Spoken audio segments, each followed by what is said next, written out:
Welcome to our panel on independent Ireland and transatlantic diplomacy. Since 2012, as most of you know, Ireland's Decade of Centenaries has examined the series of seminal events a century ago that shaped the Irish Revolution.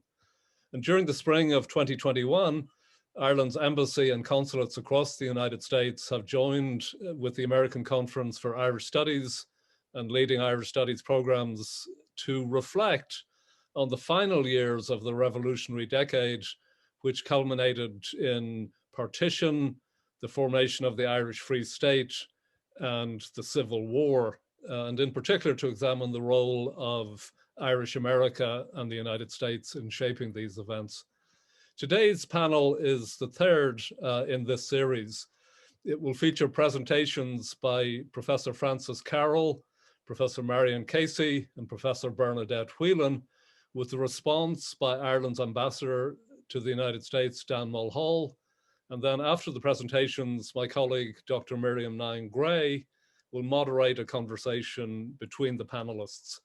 So I just want to say a few words about our panelists. Dan Mulhall joined the Department of Foreign Affairs in 1978.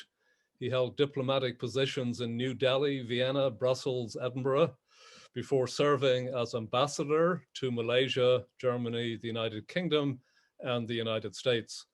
In addition to his work as a diplomat, Ambassador Mulholl is an accomplished public intellectual, the author of A New Day Dawning, a portrait of Ireland in 1900, co-editor of The Shaping of Modern Ireland, a centenary assessment.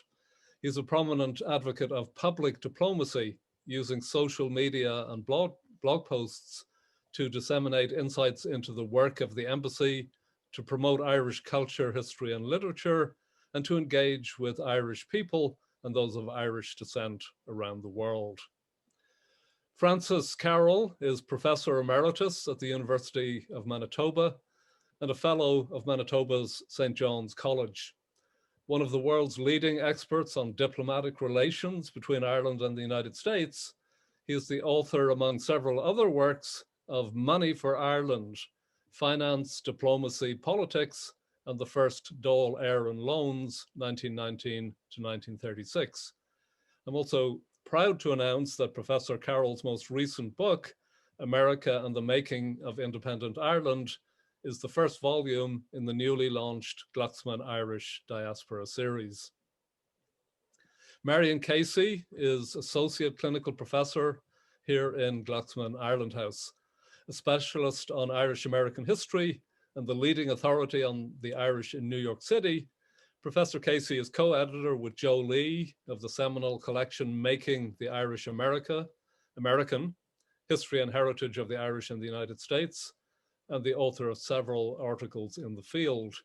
A specialist in the history of material and popular culture, public history, and oral history, Professor Casey is the founder and curator of the Archives of Irish America in NYU's Bobst Library. Bernadette Whelan is one of the world's leading authorities on US-Ireland diplomatic relations, with a focus on the process of Americanization through the transfer of American business and cultural ideas across national frontiers, with an emphasis also on women and gender in Irish history. Professor Whelan's books include United States Foreign Policy and Ireland, From Empire to Independence, American Government in Ireland, A History of the US Consular Service, and most recently, De Valera and Roosevelt, Irish and American Diplomacy in Times of Crisis. She also served recently as co-editor of Volume 13 of the all-important Documents on Irish Foreign Policy series. Finally, my colleague, Dr. Miriam Grey. Dr. Miriam Nyhan Grey is the Associate Director of Glucksman Ireland House. As you know, her work examines the intersections of migration, race, and ethnicity in comparative frameworks. A specialist in oral history, she launched the Black, Brown, and Green Voices series to capture the diversity of Irish diasporic history. She also hosts the weekly This Irish American Life radio hour on public radio here in New York on Saturday mornings. Dr. Nyhan Grey edited the collection Ireland's Allies, America and the 1916 Rising, and she serves as associate editor of the Glucksman Irish Diaspora series. Miriam will moderate a chat, conversation after the presentations. Encourage you, if you have comments along the way, to put them in the Q&A and the webinar function at the bottom of your screen.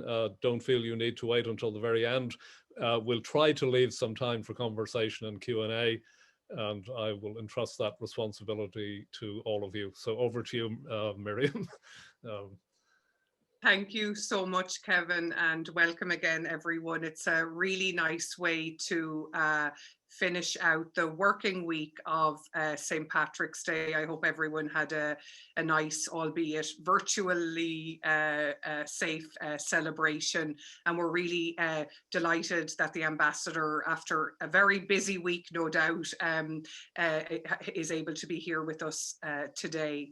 So as Kevin mentioned, we're going to go into three rather discrete interventions that speak to this wonderfully rich, broader topic. We've three really great scholars to comment here today with us. And so without further ado, it's a great pleasure and personal honor for me to hand over to Francis Carroll, whose paper, his intervention today is entitled Help for Ireland, US Support for the Irish People, 1920 to 1921. Over to you, Francis. Thank you very much. And let me also say thank you for the extent to which Glucksman Ireland House has really focused on the American role, first in the events leading up to 1916, and of course currently now with the events of 1920, 21, and 22. I think this is a really helpful and valuable contribution to our understanding of the whole procedure of Irish independence and the founding of Irish self-government. I'd like to talk about three things this morning. One is the raising of funds, principally in the United States, for the Doyle government. The Doyle government came into being in January of 1919, and it needed money. And this was a major effort. The second thing is I would like to talk about the attempts in the United States to create awareness of the cruelties and excesses of the war for independence.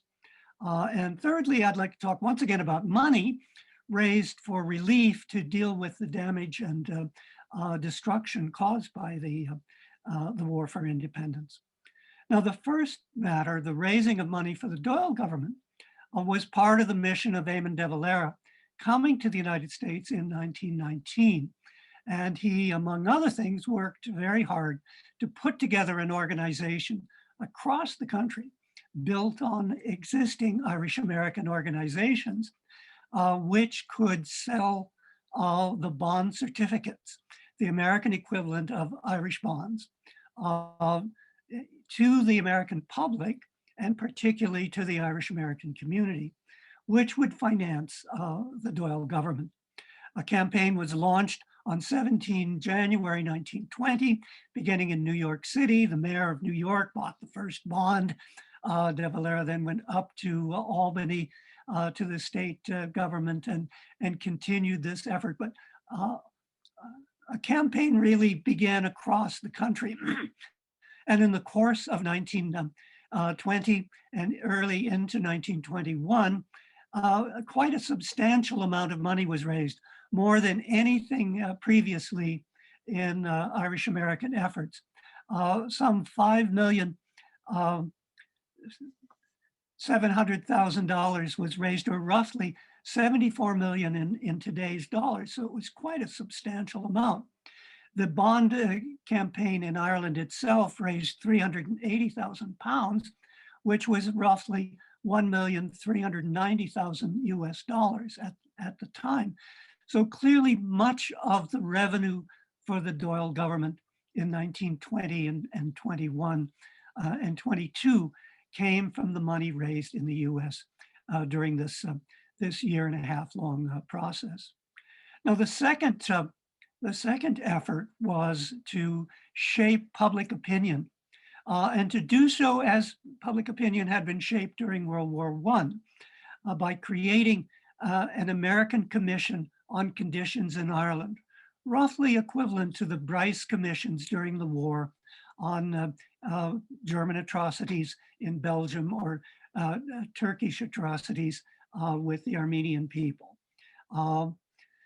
Through the efforts of the liberal progressive journal, The Nation, and assisted by various Irish figures as well, an appeal was made to create a committee of 150 people, made up of congressmen, senators, governors, and prominent people across the United States, to form this commission, which was made up of 8 people who would hold public hearings in Washington, D.C., beginning in January beginning in December of 1920 and going on into January of 1921. And it particularly appealed not necessarily to Irish Americans, but to part of the liberal progressive community in the United States. The chairman was L. Hollingsworth Wood, a New York lawyer and Quaker, a member of the Friends Service Committee, a founder of the American Civil Liberties Union, and a second person was Jane Addams, still well remembered, a social reformer, the creator of Hull House in Chicago, also a founder of the American Civil Liberties Union, and later a winner of the Nobel Prize. They met from November of 1920 into January of 1921. They held 6 sets of public hearings with 15 sessions, and brought in 37 people to testify. And these people gave spectacular testimony, the most outstanding perhaps being Muriel and Mary McSweeney, the widow and sister of Terence McSweeney, the Lord Mayor of Cork, who had died in a hunger strike. And just a day or two after that set of hearings, the city of Cork was badly damaged by the Black and Tans and the auxiliaries, creating great damage to public buildings and businesses. And about a month later, the current Lord Mayor of Cork, Donald O'Callaghan, came and testified, once again, giving spectacular testimony. All of this resulted in an interim report in March of 1921, which helped to shape public opinion in the United States about what was going on in the war for independence. Now, the third effort, the creation of an American Committee for Relief in Ireland, similarly was patterned on Herbert Hoover's Commission for Relief in Belgium during the war. So this too had a familiar ring. And it made broad appeal, in fact, even broader in enlisting the support of a very distinguished group of people not previously associated with the Irish movement. Vice President Calvin Coolidge, now Secretary of Commerce Herbert Hoover, and a whole number of others. But the most outstanding, of course, was President Warren G. Harding himself, the newly inaugurated president, who made very positive public statements, wishing the relief effort success. He offered the full measure of success to the committee, stating that the knowledge of distress in Ireland makes quick and deep appeal to the more fortunate of our own land, where so many of our citizens trace kinship back to the Emerald Isle. This was the first really public statement by a president in support of the Irish struggle. And so it was very successful in enlisting people to support and to contribute to the relief project. The national campaign began on 17 March 1921, 100 years ago this very week, which is nice to note. They raised just over $5 million, and the money was then channeled through Dublin Quakers to the Irish White Cross, which distributed the money in Ireland to rebuild creameries, factories, and businesses that had been damaged, and to support various people who had been injured by the war. All of this began to have its effect at various levels of the British government. The ambassador wrote home complaining that this particular form of propaganda has proved in this country more effective than any hitherto attempted by the Irish agitators. And Winston Churchill confessed to a cabinet in May of 1921, quote, "We are getting an odious reputation, poisoning our relations with the United States." All of this began to have its effect. The bond certificate campaign and the relief effort together raised over $10 million, or roughly 144 million in today's dollars. And they pushed the Irish question into the diplomatic conversation as well. Secretary of State Charles Evans Hughes raised the Irish matter with the British ambassador, Sir Auckland Geddes, for the first time since Secretary of State Lansing talked with A.J. Balfour in 1917. They talked about the effect to which the unsettled Irish problem was affecting Anglo-American relations. Now, it's impossible to say that this was a determining factor in pushing the British government to open negotiations, but it, along with Commonwealth problems, was certainly a consideration. And I think we can take Churchill's statement as an indication that the cabinet was concerned about the degree to which American interest in an Irish settlement helped to push the government to open negotiations. Thank you, Francis. I was just going to give you a warning and you finished right on time. Well done. That's fascinating, really interesting to hear the continuities from the earlier period, et cetera, et cetera. So thank you. Looking forward to following up with some discussion or questions on that. Next, we hand over to my colleague and friend, Marion Casey from NYU. Marion's intervention today, my understanding, a bit of a work in progress topic that she's been working on and had to put on hold here and there, but happily returning to today for today's theme. It's entitled Backdoor Diplomacy, an American journalist, an Irish grocer, and peace negotiations with the British in 1920. Over to you, Marion, while you unmute.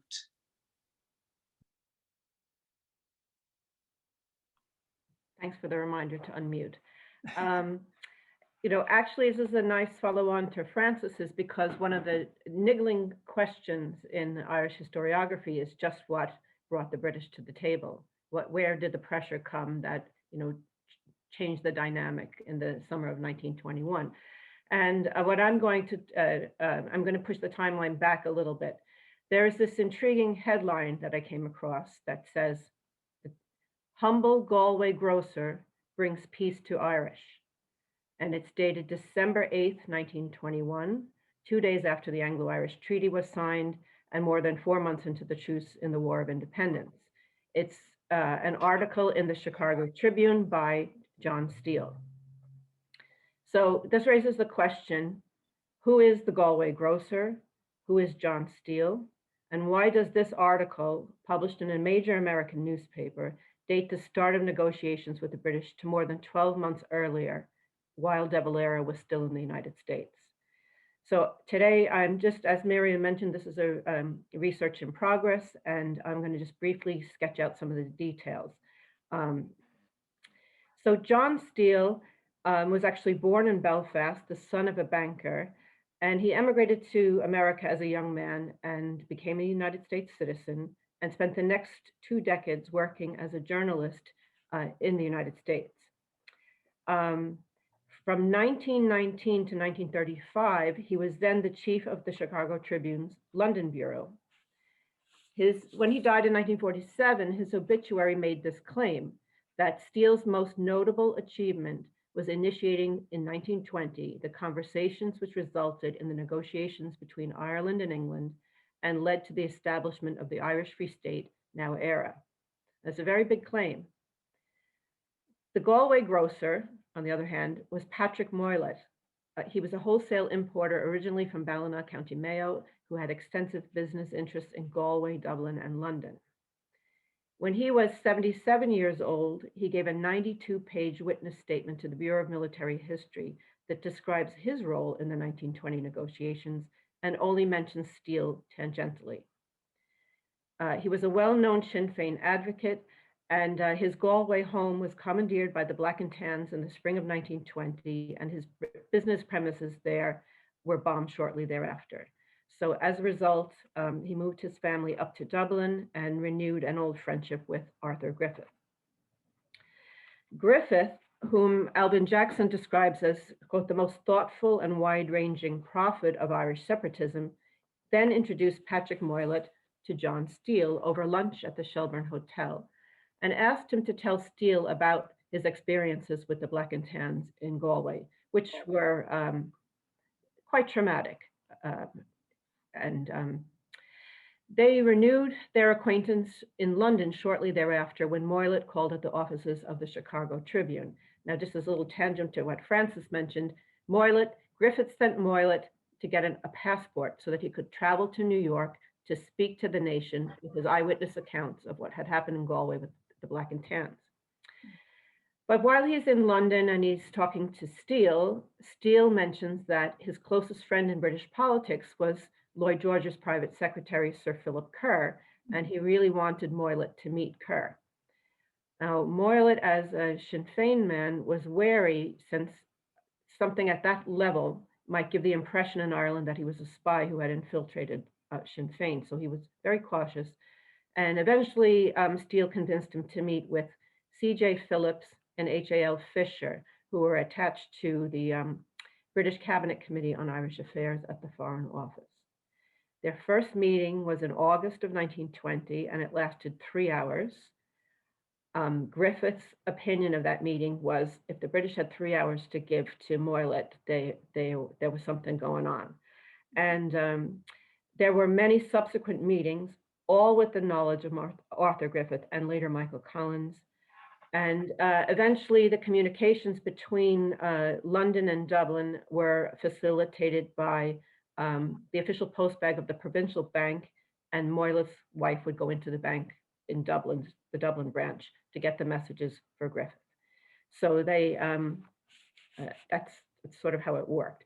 Now, the purpose of these meetings, either at the Foreign Office, at Downing Street, and at the Tribune office, was a backdoor effort at diplomacy.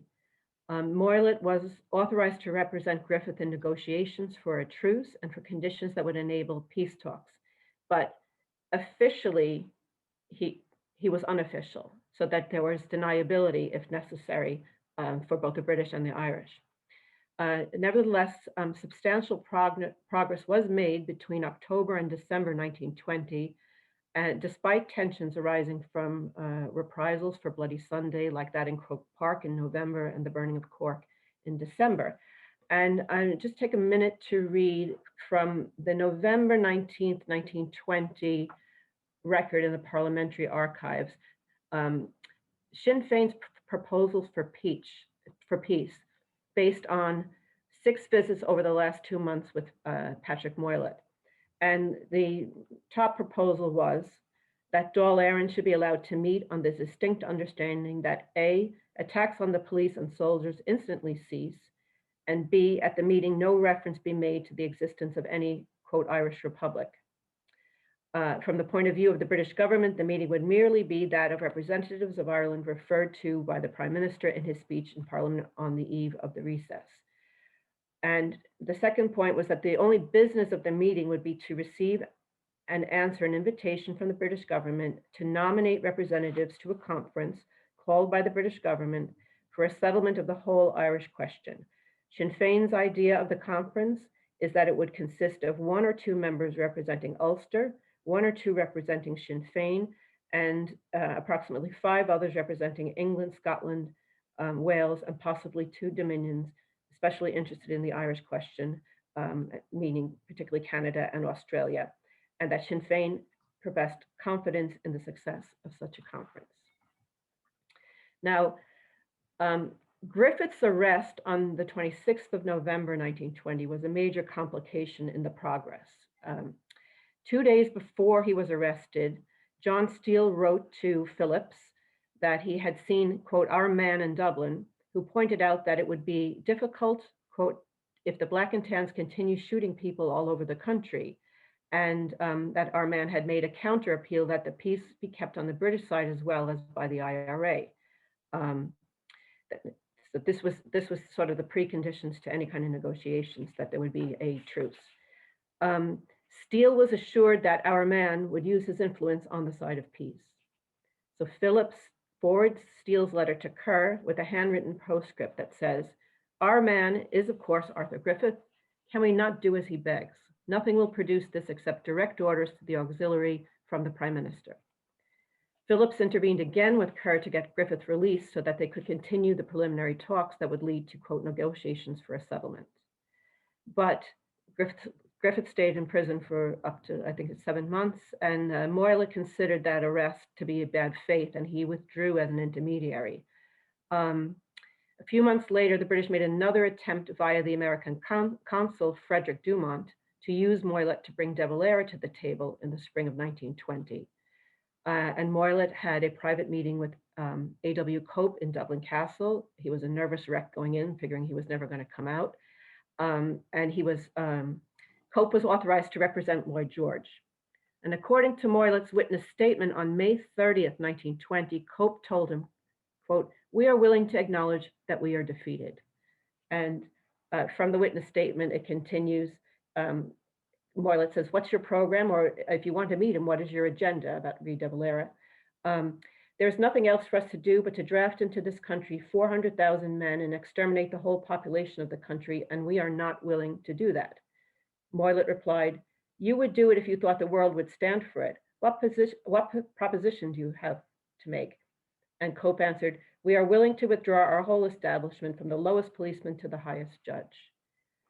Now, Steele, on the other hand, claimed in that Humble Grocer article that he had arranged for Cope to meet Moylett, and that the conversation was quite different.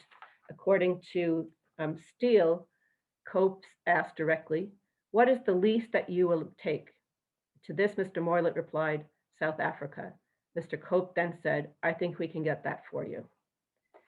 So I'm just going to conclude by commenting on the problem or challenges of sources, personalities that are at play here, especially in backdoor diplomacy, and then, you know, what's at stake for personal legacies. And while the paper trail is clear in the parliamentary archives that these negotiations did take place, Steele, in fact, was the very first to publicly claim agency as a diplomatic broker. On the 22nd of January, 1922, the Chicago Tribune ran a photograph of Steele with Arthur Griffith and Desmond Fitzgerald that had been taken in September 1920 with a headline about, quote, another big Tribune scoop.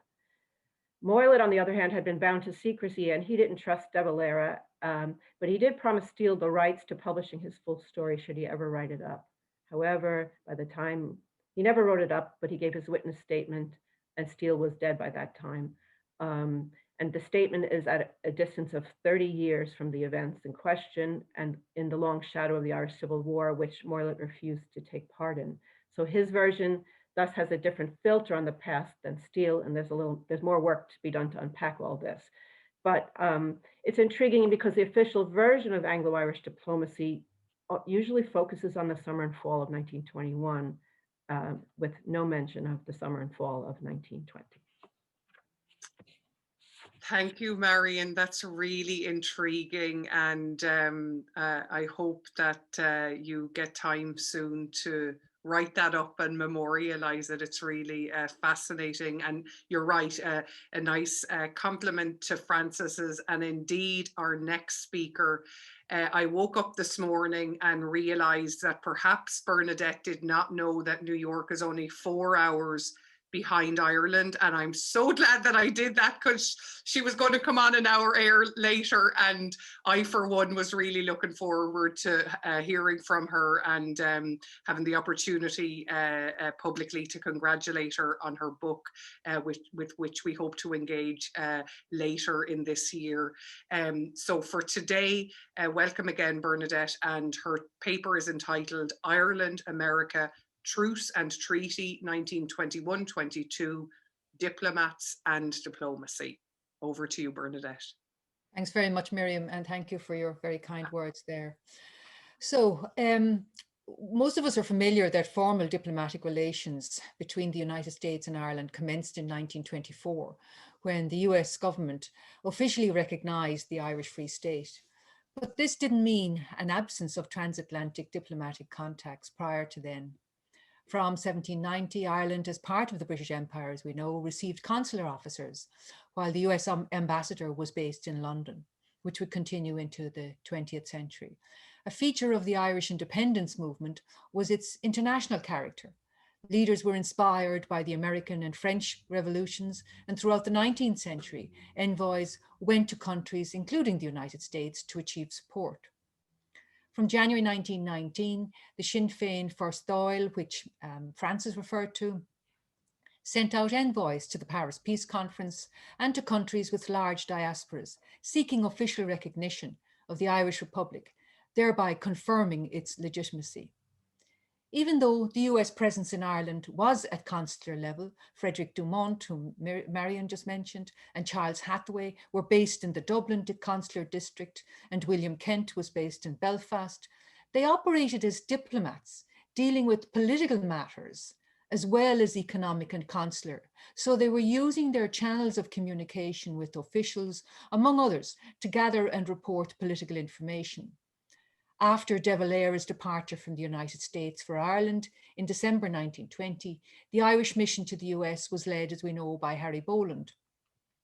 And he worked mainly through the networks of Clan na Gael, Friends of Irish Freedom, and the American Association for the Recognition of the Irish Republic, which De Valera had established and significantly based its headquarters in Washington, DC, in the political heart of the country.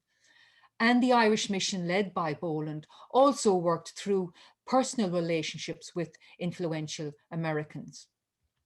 Now, in summer 1921, just as much as there was relief in Ireland that a truce was in sight, possibly ending the Anglo-Irish War of Independence, Warren Harding's administration welcomed it also. US consuls in Ireland reported regularly to the State Department on the course of the London negotiations. And during the War of Independence, Dumont, whom I just mentioned, he had struggled to provide impartial accounts of events. His own experience, combined with his reliance on the intelligence he gained from the military and police authorities in Dublin Castle, influenced him to justify the excesses of the RIC, the Black and Tans, and the auxiliaries. He came to be regarded by Irish Republicans as pro-British, not least because he believed that they tried to divert the American relief funds, which Francis referred to, away from them, particularly when their representatives of the American relief visited Ireland. So in autumn 1921, while Dumont believed that most Southern Irish favored a settlement, he also warned that if the talks broke down, it would be due to, as he said, De Valera playing politics. Now, Consul William Kent, who's based in Belfast, criticised the truce because it mocked and betrayed, as he said, the devoted forces of the Crown, by whom he meant Northern Unionists. And he also emphasised the strategic importance of the North to British security. Now, by mid-October, fears of a breakdown in the negotiations were reflected in all of the consular reporting.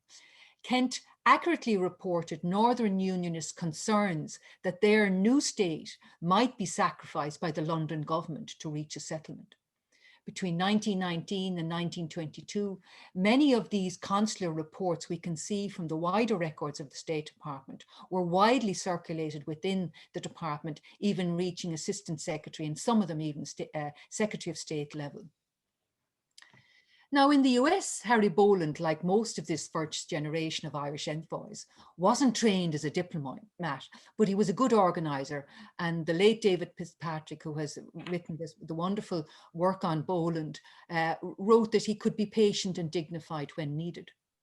While the London negotiations were ongoing, his remit, Boland's remit, was to focus on securing a Senate resolution for official recognition of the Irish Republic, to keep control over the various Irish American organizations and funds, particularly those which France has been referring to, and finally to exploit any anti-British dimensions to Harding's foreign policy, anything relating to the ongoing issues, particularly around paying war debts, around arms limitation, and of course the renewal of the Anglo-Japanese alliance, which Harding's government already regarded as an act of hostility and certainly did not want renewed.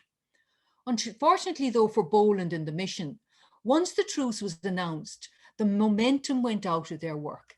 And in October, Boland admitted, as he said, all public men here are very chary of doing anything on behalf of the Irish. So what we can see there is that the truce really, in many ways, it certainly undermines the Irish diplomatic mission in the United States. Now, after the treaty was signed on the 6th of December 1921, Dumont had been moved from Dublin, and it was US Consul Mason Mitchell, who's based in Queenstown Cove. He highlighted that the Irish Free State would be, quote, similar to the Dominion of Canada. It will include Ulster, but Ulster will have the right to leave the state within 1 month, and the Free State would have fiscal autonomy. Now, writing from Belfast, Kent was cautious. It was too early to estimate the treaty's effect upon the Ulster public and the politic there. But he did believe that it was the best possible solution. Now, when the news of the treaty broke in the United States, Boland issued a statement welcoming the agreement that, as he said, restores Ireland to the Comity of Nations, and paid tribute to the Irish American support. But as we know, as more details of the treaty emerged, particularly around the oath of allegiance to the British monarch, the Republican movement, including the Sinn Féin Foreign Service, split along pro and anti-treaty lines. And Boland in the US, about to return, would side with De Valera's anti-treatyites. Within the State Department, though, discussion centred on the effects of the treaty on its cautious, indifferent Irish policy. And officials were relieved when they learned that they would still be dealing with the British Embassy and the ambassador on Irish matters and not have to deal directly with the Irish. And B, they were concerned about the effect of the treaty on the Irish American public, specifically whether it would lead to protest and agitation, which occurred, but not at the same extent as they had expected. State Department officials immediately carefully monitored the ratification process of the treaty, beginning with the approval of the British Parliament on the 16th of December 1921, and they got reports from the London Embassy on that, and that, of course, then of Dáil Éireann on the 7th of January 1922. Now, by 22, Charles Hathaway was leading the Dublin Consulate. His political reports illustrate one of the fundamental purposes of a foreign service: accurate, concise political reporting. Hathaway provided Washington with an overview of the new W.T. Cosgrave-led government, pointing out that, quote, all these men took part in the armed resistance to England. All have been in prison. They're all Sinn Féiners and nearly all members of the Irish Republican Brotherhood, the secret fighting organisation. His report did not offer much confidence to his political masters in the State Department about the capacity of the new government to handle the challenges ahead.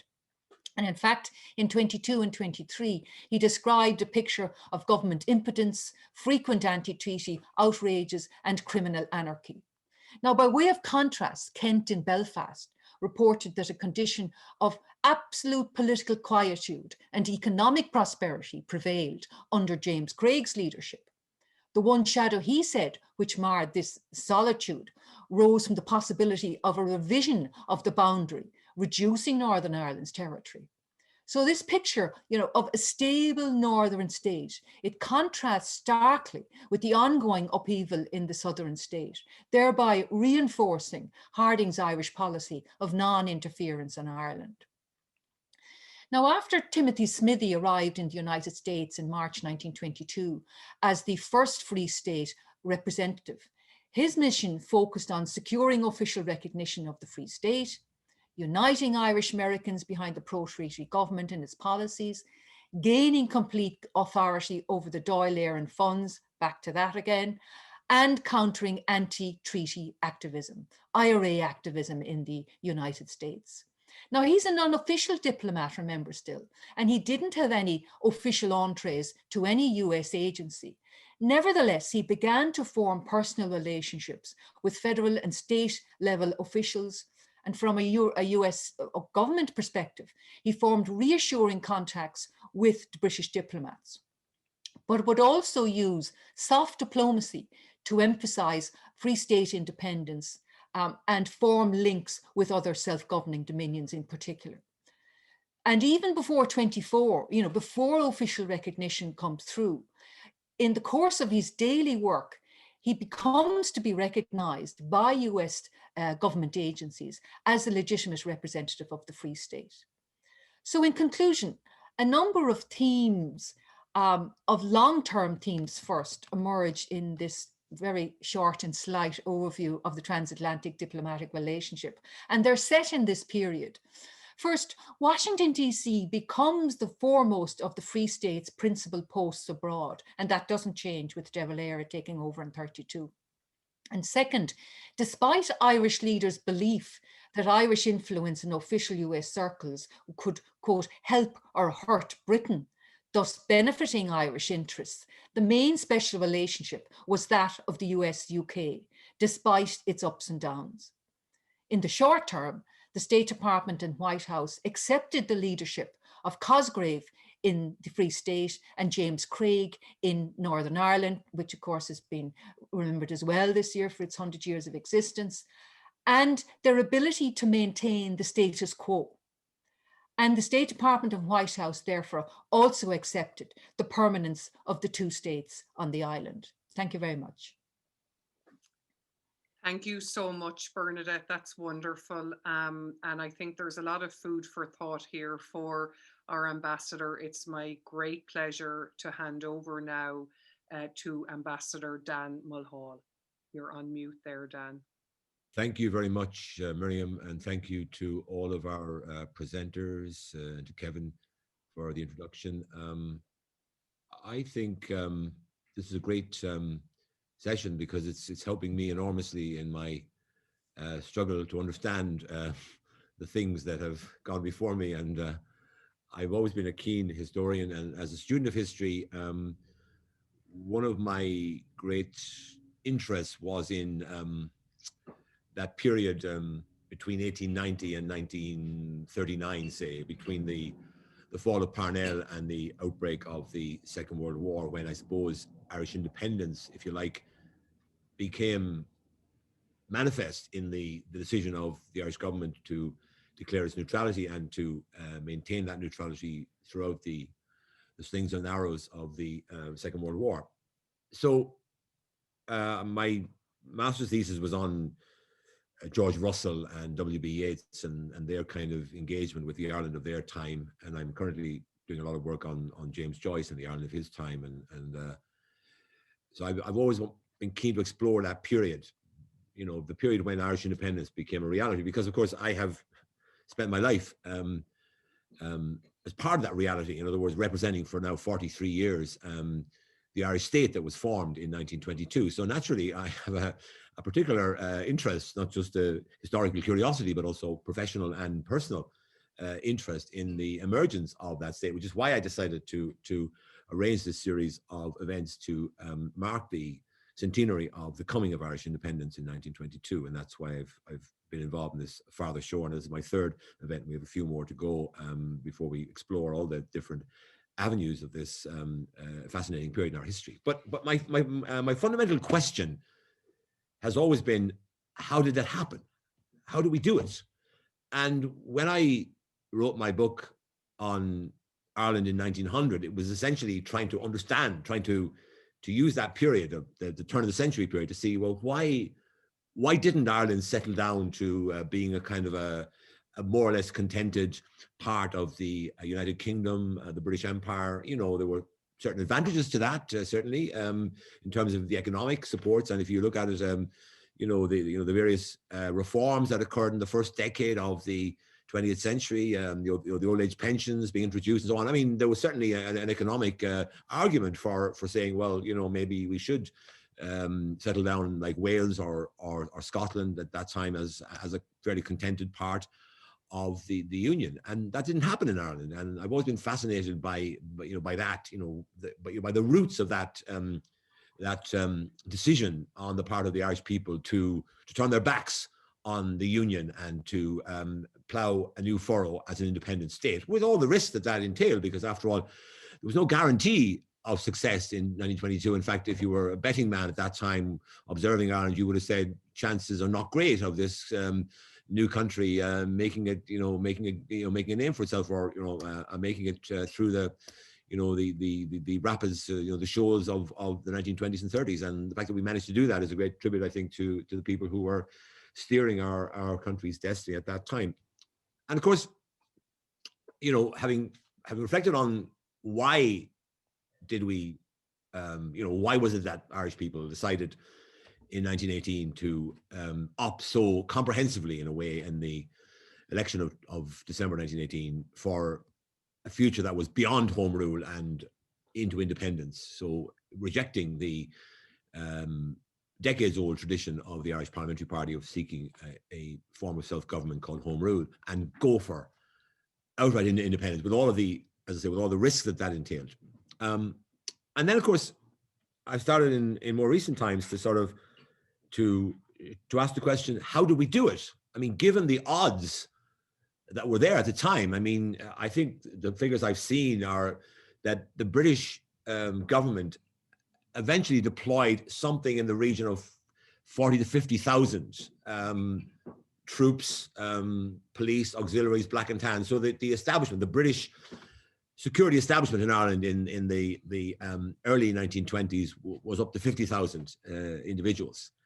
And most estimates of the size of the home rule of the Irish Volunteers and eventually the IRA, about 1,500 people perhaps were active in that struggle. So the odds were massively against the Irish succeeding.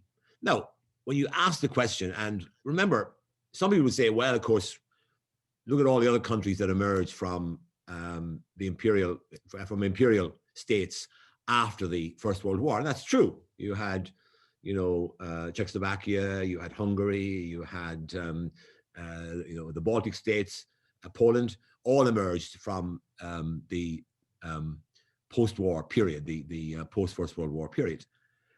But in all of their cases, they emerged because the empires they were part of fell apart. In the Irish case, we actually managed to prize ourselves free from an empire that was still at the height of its pomp and splendor. Okay, it had been overtaken by America at that time as the #1 power in the world, but still, it was a formidable power, and it had just won one of the biggest and greatest wars in world history. So it was a victorious power. So not a power that was in crisis, dissolving before the eyes of the world as the empires did after the First World War. So how do we manage this? Well, you could argue that, you could say that, well, it was because the Irish people were determined to secure their freedom, and they eventually opted for that decisively, and there was no way of stopping that but the British government didn't sort of readily or easily hand over the reins of power to the Irish, even after a successful campaign and election by Sinn Féin in December 1918. You could also say that it was down to the ruthless determination of the Irish volunteers, that they were willing to challenge the British authority in Ireland in ways that had never happened before. I mean, you can look to the 19th century, and there was nothing of the scale and the intensity of the campaign that the Irish volunteers waged against the forces of the British Crown in Ireland. In the beginning, against all of these RIC barracks, which had to close down because they were, they became sort of targets for volunteer action. So those factors certainly can be, and you could say, well, the British authorities became weary of Ireland, and once they introduced partition, then they were happy enough to get rid of the rest of Ireland, which was a thorn on their side, and there were too many Irish parliamentarians in Westminster, and they were causing difficulties in the sort of British political fabric. All those factors are certainly worth considering. But it seems to me that the factor we're discussing today is perhaps one that has been underappreciated in Ireland, and I'm very glad that we're now managing to explore it. And I'm glad that Francis Carroll has produced this book, because I think it's a really important piece of work which will enable us to make an assessment of how important it was to the Irish freedom movement, the Irish independence struggle, and to the British authorities, that you had the weight of America in the background there, looming over the process, and both sides aware of that dimension. After all, De Valera spent a year and a half, in America, galvanizing support for Irish freedom. And the British government were clearly, as Francis has shown, clearly aware of the threat to them in America, and they couldn't be sure of how American opinion would evolve, because they were clearly getting signals that Americans were uneasy about what was happening in Ireland. So I do believe it seems to me to be quite clear, and even as a diplomat, I can tell that this is the kind of thing that does weigh on governments, and we can see that in the very recent past, because that tradition of American involvement and American concern for events in Ireland continues to this present day. And I think it's very clear that the position of Irish American politicians, such as Richie Neal, the chairman of the Ways and Means Committee, Brendan Boyle, member of that committee, and the others who went to Ireland on a very significant delegation in 2019, led by Speaker Pelosi, and the positions they took on that visit to Ireland and to London, which they also visited on the same trip, were very significant, I think, and weighed heavily on British thinking when it came to the concluding stages of the negotiations on Britain's EU withdrawal agreement. And I'm of the view that the impact and the influence of Irish American opinion, as reflected in those strong statements made by Speaker Pelosi and Chairman Neal, was instrumental in bringing about an agreement between the EU and the UK on the withdrawal agreement, which included provision for maintaining an open border in Northern Ireland and preserving the peace process. So I think even if you look at today's events of the last few years, you can look back 100 years and see similar factors weighing on British opinion. And I'm delighted that Professor Carroll has shone a light on that, because I think it's an important part of the story that may have been underappreciated in the past. Also, I would say that the more I've spent time in America and reading more about Irish American history, the more I've started to conclude that the flame of Irish independence may well have been kept alive in America. And I'm still struck by the fact that people that I meet here have a passionate interest in Ireland and in our politics and our history, even though they may be generations removed from Ireland, in that their families may have come from Ireland back in the 19th century. And you meet people still who are 3 or 4 or 5 generations removed from Ireland, who still maintain a passionate interest and are still agitated by things that are happening in Ireland, and concerned to weigh in as much as they possibly can in that respect. And that's something that I think we can trace back to the 19th century. And somehow the Irishness of the Irish in America was passed down from generation to generation. And you can even hear it from President Biden when he talks about his upbringing in Scranton and the lessons he learned from his grandfather, Grandpa Finnegan, who after all was the son of an Irish immigrants. So that's a fascinating part of the story for me, and the way in which the American Irish, or the Irish in America, influenced. I mean, the Fenian movement, I think, very largely an American phenomenon. If you look at the trail of visitors to America in the latter part of the 19th and early 20th century, practically everyone of any significance came over here. Why? Because you could get moral support, political support, but perhaps most important of all, financial support. And for example, I mean, W.B. Yeats, okay, he wasn't here as a nationalist figure, but he was regarded in that way, obviously, by Irish Americans, and he saw himself in that way to some degree. But he spent more than a year of his life visiting America.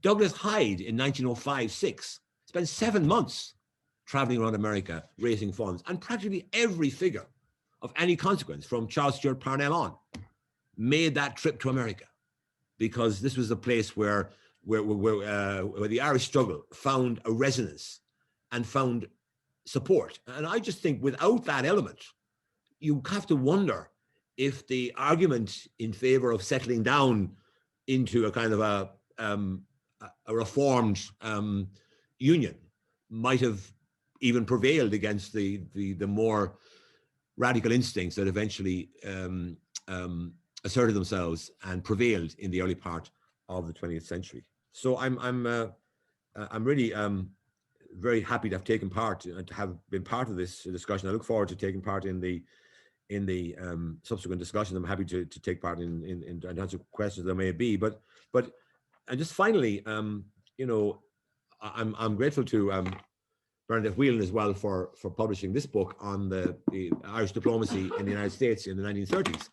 And I can see from that book that the traditions that were established at that time are still here with us. I mean, this sort of focus on Irish America, this attempt to use soft power diplomacy and so on, all those things are still part and parcel of how we operate today. But what I want to say about the diplomats of that era is that they had to do these things in much more testing circumstances. Bernadette makes the point that the resources were always very limited.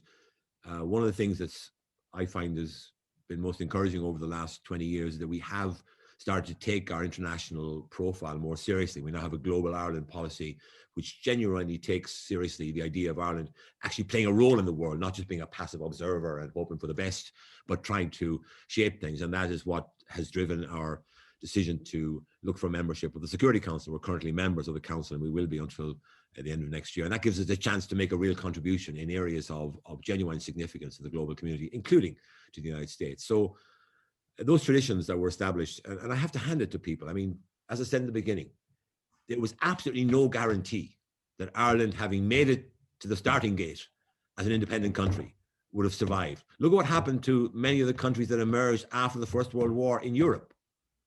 By the 1930s, they'd either become autocracies or they, in some cases, disappeared because of invasion and turmoil. And we managed to see out that period as a country that whose democracy was intact, and we managed to have a peaceful transfer of power in 1932 from those who won the Civil War to those who lost it. And that, to me, was the great moment in Irish history, which is why I'm so interested in Bernadette's focus on the period after 1932, when this new government of people who had, after all, been sort of rebels and outlawed figures 10 years before, suddenly became the rulers of the new state. And interesting how Bernadette analyzes the way in which they sought to take on the international responsibilities at a time when the world was going to hell in a handcart, or as Sean Casey would say, the world is entering into a state of chassis. Thank you very much for your attention.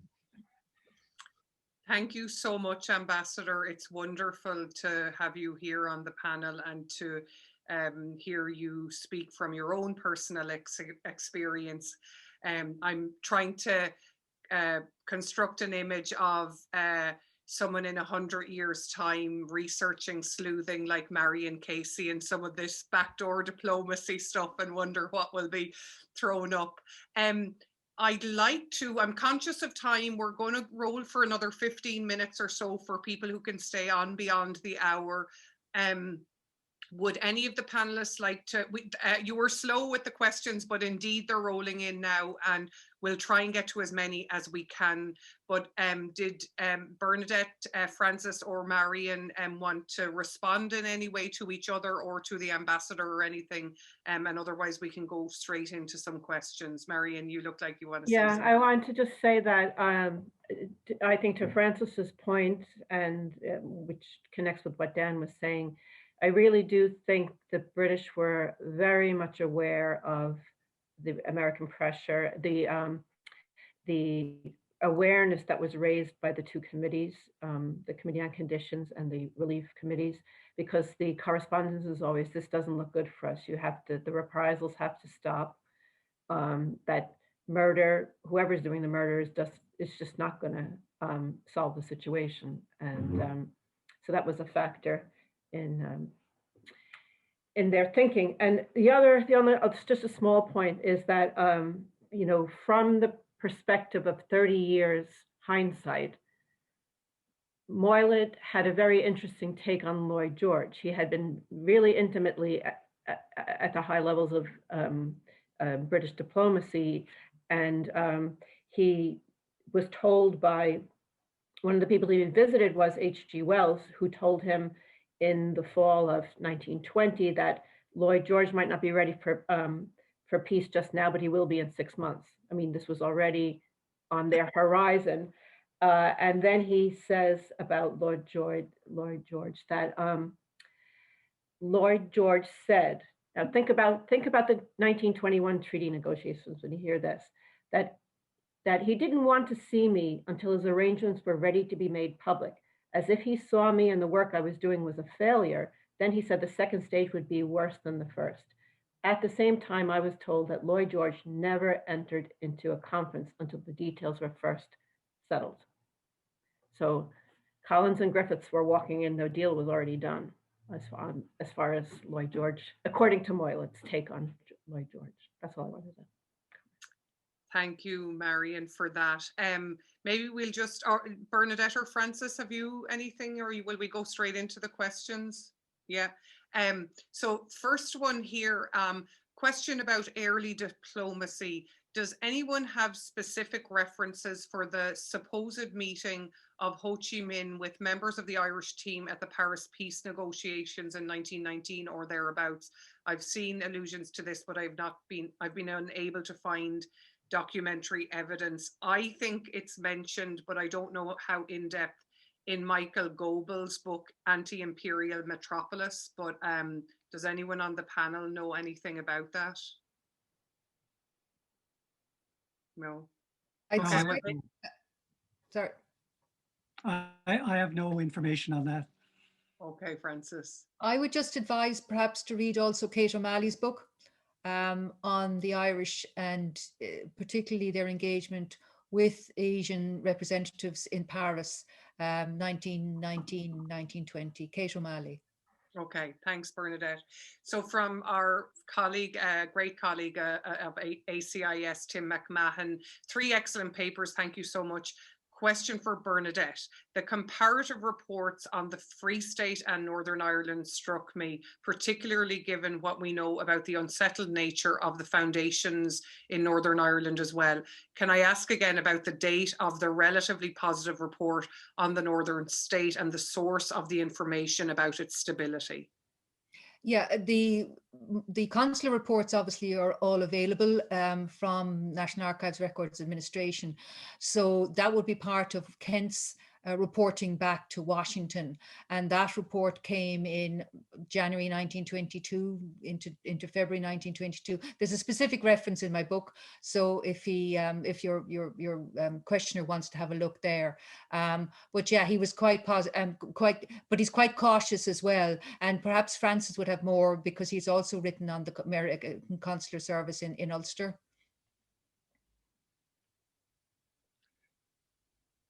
I really don't think I can add anything to your comments here. on this. Yeah, Tim, buy Bernadette's book. It's always nice to get an opportunity to say that, and Francis's too.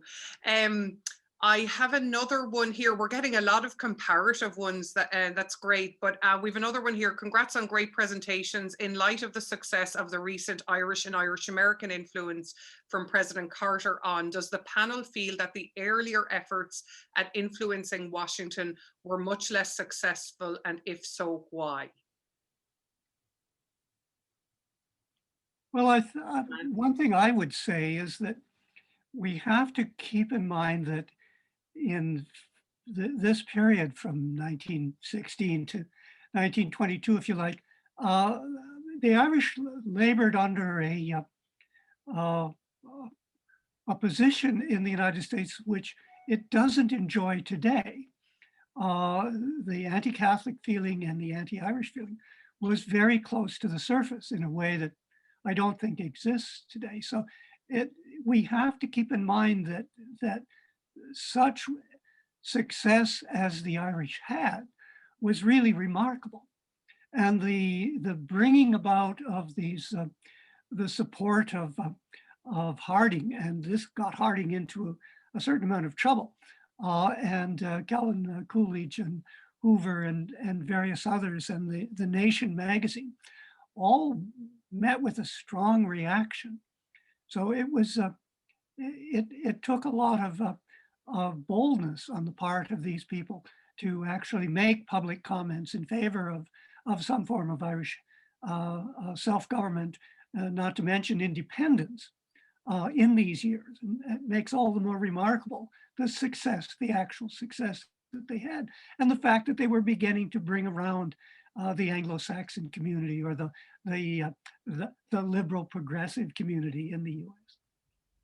Can I say, Miriam, that context is everything really in these situations. And just as the Irish Revolution could never have succeeded in the mid-19th century, because at that time it would have been crushed with ruthless force. In the 20th century, it was different. I mean, force was used and attempts were made to hang on to Ireland, but in the end, those attempts, that application of force didn't work because the context had changed. And what had changed more than anything else was the international context, that you had reporters from the United States and elsewhere, even from Britain, reporting on what was happening, and people around the world started to take a view, and the British government, that kind of thing has an effect. And the other thing was, of course, that the relative power of Britain had declined between, say, the Fenian era and the 1920s. And likewise, if you turn the clock forward now, there's been a further decline in British power. Still a very powerful country, don't get me wrong, and still has enormous resources to deploy in the diplomatic area and elsewhere. But proportionately, I mean, and we saw this in the negotiations between the EU and the UK. The UK, wasn't able to dominate those negotiations because you had on the other side, a group of countries that were determined to stand up for their own interests and to defend Ireland against the possible imposition of a border on the island of Ireland. So context is everything, and it just so happens today we are very fortunate to have Richie Neal, a very committed Irish American politician, has had an interest in Ireland going back 40 years, as the chairman of the Ways and Means Committee. I mean, that's a bit of good fortune on our part, and we have other people as well, like Brendan Boyle, who know Ireland very well and who can articulate their position in relation to Ireland very well. And then, of course, you had the speaker, when she went to Ireland, and walked across the border between Derry and Donegal, sort of coming to the conclusion that she did not want to see a hard border reimposed on the island of Ireland. So I think the context has definitely changed. But I think I look back and see what was done in the 100 years ago, and I think it was a remarkable achievement, because it did end up weighing in the balance, which produced the Irish Free State in 1922. And I think the American influence, it's hard to weigh it exactly, but I think it was certainly a powerful influence in the outcome that was achieved in 1922. Thank you, Dan. I believe Professor Kenny has raised his hand there. Kevin, if you want to unmute. Yes, thank you so much for these wonderful presentations. A question for the ambassador, possibly for all. The initiative here is one very much appreciated between the embassies and the consulates and the Irish Studies programs and ACIS. And as we enter into the tail end of the decade of commemorations and confront some of the most difficult aspects of that, I wonder if we could reflect on what, in particular, what Irish Studies programs might do with these upcoming commemorations. You know what I'm referring to in 22, 23. Possibly the least understood, at least among our students, and perhaps in Ireland too. So if that's not too provocative a question, I'd love to hear your views. I mean, I accept that it's a difficult period we're entering into, because there's nothing more divisive than the treaty negotiations, the treaty split, and the Civil War. You can't get a more divisive cocktail than that. But I decided to grasp the nettle, because I was in London in 2016, and some people said to me, "Oh, is it not risky to be commemorating the Easter Rising in London or in Britain, when, you know, after all, that rising was against the British crown?" And I decided that no, there was good reason to explore those issues, to do it in 1916. And yes, it was sensitive, but if you do it sensitively, you can cope with sensitive issues. And what I did in 2016 in London was I made sure that my argument was the principal narrative of Irish history runs through the GPO in Dublin and the Easter Rising and so forth. But there are other narratives, and one of them is the Irish involvement in the First World War. And I was also willing to commemorate that. And there were days when I was able to do a Somme event in the morning and do an Easter Rising event in the afternoon or the evening. And that, to me, was the way of dealing with the sensitivities. But people were worried. I had conversations with senior people in 2015 expressing concern about the effect that the commemoration of the Easter Rising might have on the situation on our island and beyond. And I think it was handled in a way that avoided those complications. And I believe that track record shows that we will have an ability to cope with these even more difficult strains or strands that are having to be dealt with now in the coming years. Thank you. Thank you. Thanks for that, Kevin, and thanks for that, Dan. I just want to, you know, we're so good on the soft power diplomacy stuff, and we're coming towards the end of time. But I just want to bring Marion in here, just to a question to close us out. And I apologise that I can't get to all your questions.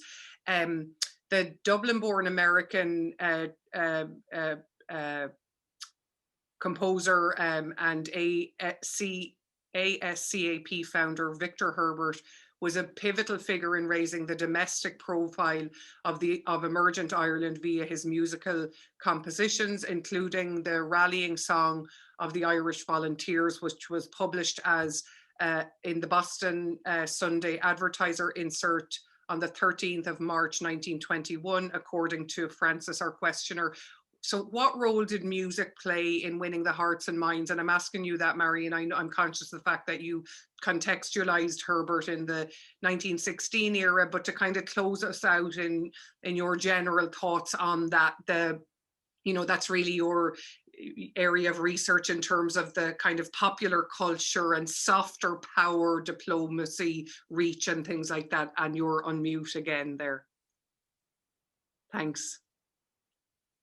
Well, this goes a little bit to Dan's point about context being everything. So you can, if you just look at, newspaper coverage of the political turmoil in Ireland, that's all you will see. But actually also going on in the United States at that time are people listening to John McCormack recordings, for example, or they have sheet music in their houses. There are Broadway plays, operettas, etc., with Irish tenors that are interpreting Ireland, and it's generally focused on the late 18th century and that sort of United Irish. So the subtext of what's happening in early 20th century Ireland is a late 18th century version of Irish nationalism. So there's an interest in Ireland, there's an interest in things Irish that is being informed by non-political, well, politics dressed up in a different guise, if you will, that is inspiring interest in Ireland. Ireland is a very important news topic in the American papers all through the 1920s. They're tracking to Dan's point too, or to, sorry, Francis's point that there was no guarantee that this new experiment in Ireland was going to survive. That made it newsworthy, so people were watching it. And you know, as De Valera comes to power, they're wondering if he's going to be another Mussolini. It just continues on after that. But certainly, Victor Herbert dies in 1924, and there's really no